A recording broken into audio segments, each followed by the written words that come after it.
So, on Monday, June 17th, President Biden announced a program that might be very helpful to a certain class of immigrants here in the U.S. and also something that may benefit DACA recipients as we go forward.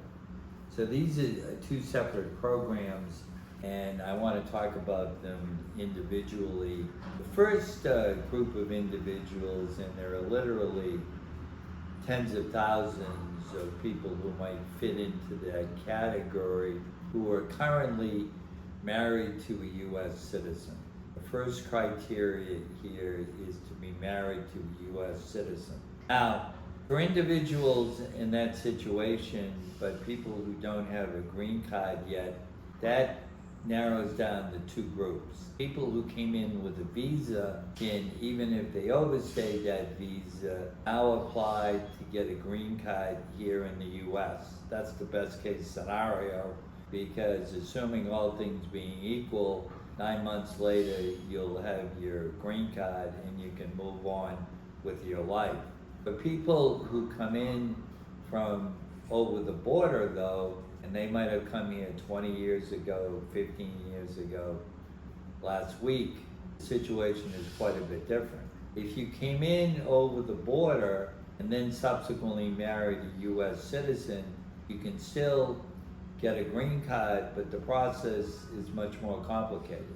First of all, you need to file a marriage petition, get that approved, and then you have to file for a hardship waiver. That process is taking over 3 years.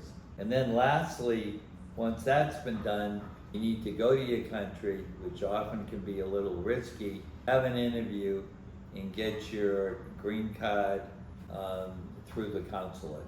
That process right now is taking between 3 and 5 years. Under this new program proposed by President Biden, and hopefully will get started in a few months, one, you had to have resided in the U.S. for the last 10 years. That would be since June 17, 2014. Secondly, you had to be physically present on Monday, June 17, 2024. You're here in the U.S. Thirdly, you had to be legally married to a U.S. citizen either on that date or prior to that date. And further, you came into the U.S. without being inspected.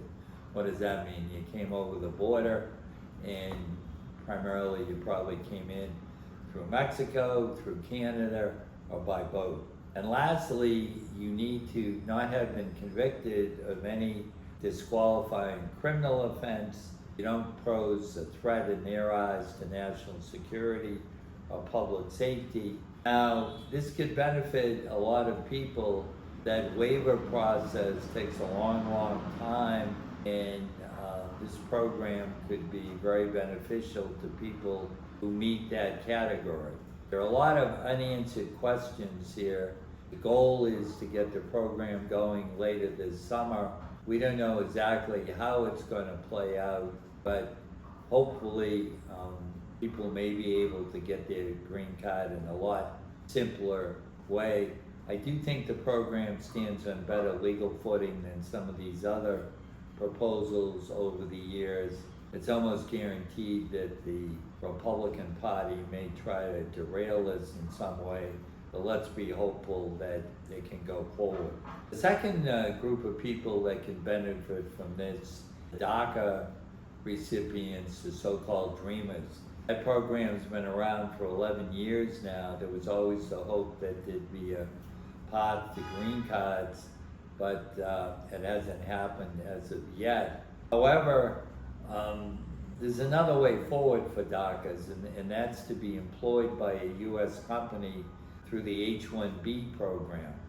Now the problem there is because DACA recipients have what they so-called unlawful presence. That meant to get the visa, they had to go back to their country, and there was an admissibility issue because of the fact that they were here for many years without papers.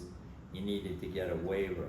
The waiver was taking a long time, and you couldn't apply for that waiver till the consular officer said you need it. The State Department is planning to revise in conjunction with USCIS the methodology to get that waiver, and if all goes well, you could get it in a few weeks instead of several months when you may have to be out of the country.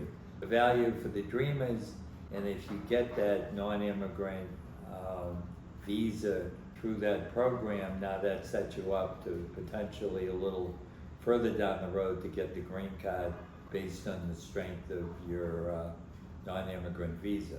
So we're hopeful for both these programs. They're complicated. If you have any questions or you think you might qualify, you may want to make an appointment, come see us. We do meetings by Zoom, in person, and also telephonically. Thank you.